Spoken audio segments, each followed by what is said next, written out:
اب وقت آ گیا ہے کہ میں تمہیں صلاح الدین ایوبی کی طرف رخصت کروں، اب کے وار خالی نہیں جانا چاہیے۔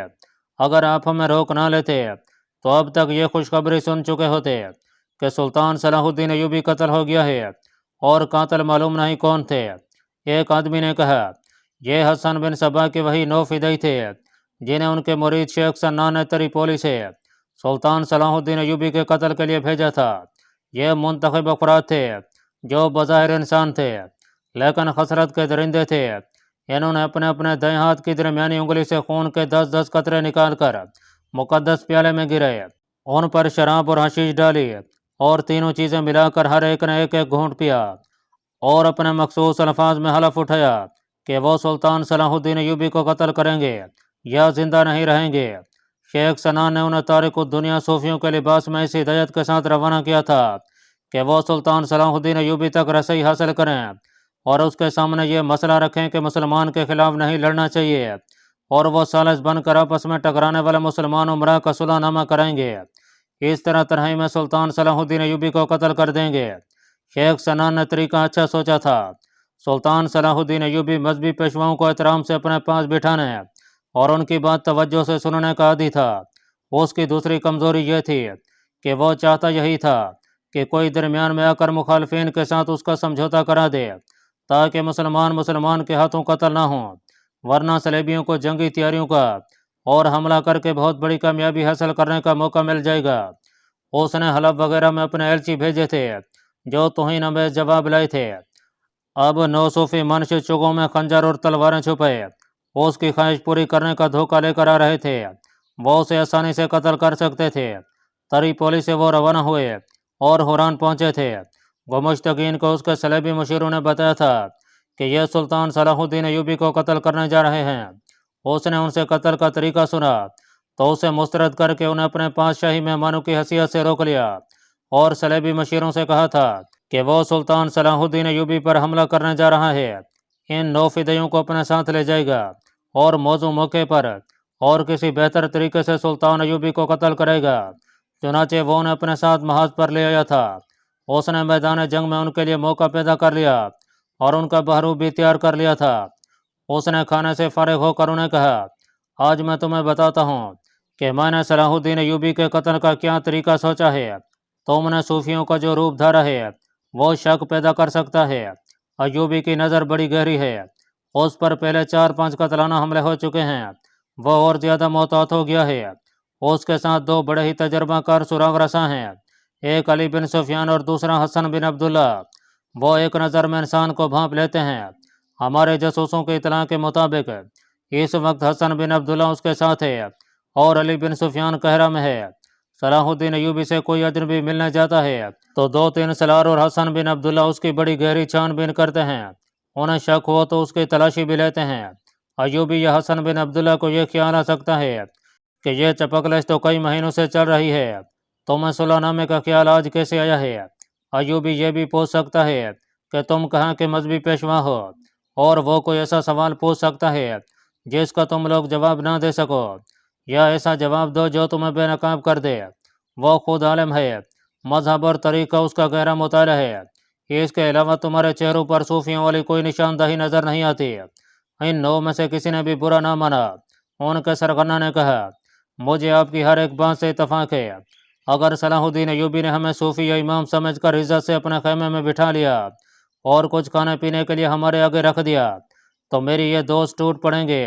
ہم میں سے کسی کو بھی علم نہیں کہ امام اور خطیب کھاتے کس طرح ہیں۔ آپ نے کیا طریقہ سوچا ہے؟ نہایت سہل اور بے خطر۔ گمشتگین نے کہا، میں تمہیں سلطان صلاح الدین ایوبی کے رضاکار محافظ بنا کر قانون حماد بھیج رہا ہوں۔ اس کے محافظ گہری چھان بین کے بعد منتخب کیے جاتے ہیں، ان کے خاندانوں کی بھی جانچ پڑتال ہوتی ہے، اس لیے یہ ناممکن ہے کہ تم جاتے ہی اس کے محافظ دستے میں شامل ہو جاؤ گے۔ میں نے ایک طریقہ سوچا ہے جو مجھے امید ہے کامیاب ہوگا۔ جاسوسوں نے بتایا کہ دمشق کے لوگوں میں ہمارے خلاف اور صلاح الدین ایوبی کے حق میں اتنا جوش و خروش اور جذبہ پایا جاتا ہے کہ وہ رضاکارانہ طور پر محاذ پر آ رہے ہیں۔ وہاں جسے دیکھو تیغ زنی اور تیر اندازی کی مشق کر رہا ہے۔ مجھے معلوم ہوا ہے کہ ایوبی ان رضاکاروں کو باقاعدہ فوج میں تو نہیں رکھتا، دوسرے کاموں کے لیے رکھ لیتا ہے۔ میں اس سے فائدہ اٹھا رہا ہوں۔